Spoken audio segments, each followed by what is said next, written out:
आणि आता इतरही काही महत्त्वाच्या बातम्या आपण बघणार आहोत। मनसेचं बैठकांचं सत्र आता सुरू झालेलं आहे। मनसे अध्यक्ष राज ठाकरेंनी उद्या एक बैठक बोलावलेली आहे। मनसेचे नेते आणि सरचिटणीस यांची उद्या बैठक शिवतीर्थावर सकाळी 11 वाजता ही बैठक होणार आहे। आगामी स्थानिक स्वराज्य संस्थांच्या निवडणुका आणि संघटनात्मक बांधणीच्या पार्श्वभूमीवर ही बैठक होणार आहे।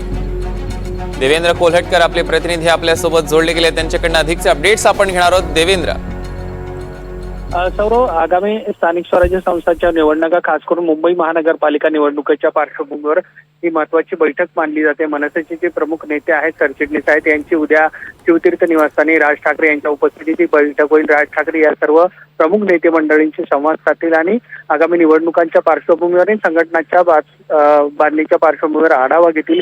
खास करून आपण बघतो की राज उद्धव यांची जवळीक वाढलेली आहे। दोन्ही ठाकरे बंधू जे आहेत आता राजकीय युती त्यांची परावर्तित होईल असं दिसत असतानाच पुन्हा एकदा आपण बघतो की मनसेची महत्वाची बैठक आहे आणि उद्या ही बैठक पार पडेल। राज ठाकरे या बैठकीमध्ये प्रमुख त्यांच्या नेते मंडळींना काय सूचना करतात हे पाहणं महत्वाचं असेल।